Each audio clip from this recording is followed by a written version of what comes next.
Remittance যোদ্ধাদের এখন থেকে দিতে হবে ৭.৫% কর সরকারকে। হ্যালো ভিউয়ার্স, আসসালামু আলাইকুম। আশা করি আপনারা সবাই অনেক ভালো আছেন। তো ভিউয়ার্স, সাম্প্রতিক সময়ে ইউটিউব এবং ফেসবুকে এমনটাই কিন্তু নিউজ পাওয়া যাচ্ছে যে এখন থেকে প্রবাসীদের অর্থাৎ রেমিটেন্স যোদ্ধাদের সরকারকে ভ্যাট দেওয়া লাগবে 7.5%। এটা আসলে কাদের জন্য প্রযোজ্য? যারা বিদেশে যারা আছেন তাদের জন্যে? নাকি যারা ইউটিউব প্ল্যাটফর্ম এবং ফেসবুক এবং ফ্রিল্যান্সিং করতেছেন তাদের জন্য? আপনারা যারা অনেকে প্রবাসীতে আছেন তারা অনেকেই বিভ্রান্ত হচ্ছেন যে তাদেরকে নাকি সরকারকে ভ্যাট দেওয়া লাগবে। যেটা সরকার 2.5% প্রণোদনা যেটা দিত প্রবাসী রেমিটেন্স এর উপরে, সেটা ব্যতীত এখন প্রবাসীদেরকে দিতে হবে 7.5% কর সরকারকে। তো চলুন ভিউয়ার্স, আজকে এই ভিডিওটাতে আপনাদেরকে ডিক্লেয়ার করে দিব যে এই রেমিটেন্স যোদ্ধাদের যে করটা সরকার ঘোষিত সেইটা আসলে কাদেরকে দেওয়া লাগবে, এই বিষয়টা নিয়ে আজকে আমি আপনাদেরকে বিস্তারিত জানানোর চেষ্টা করব।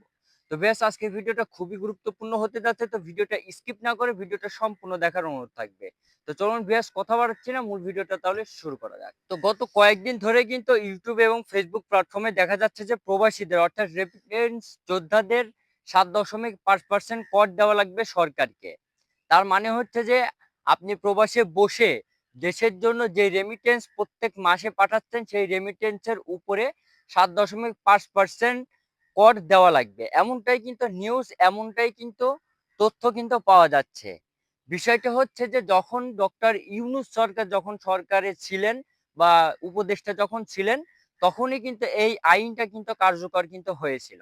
বর্তমানে ইউটিউব এবং ফেসবুক প্ল্যাটফর্মে এই বিষয়টা নিয়ে কিন্তু আলোচনা এবং সমালোচনার কিন্তু ঝড় তুলতেছে।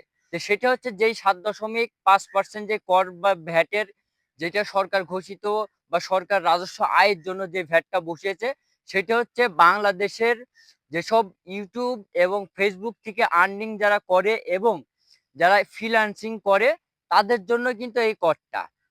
আপনারা অনেকেই মনে করতেছেন যারা প্রবাসের মাটিতে আসে, যারা কঠোর পরিশ্রম করে দেশে রেমিটেন্স পাঠাচ্ছে তাদের জন্য। আসলে বিষয়টা হচ্ছে তাদের জন্য এই করটা আসলে না।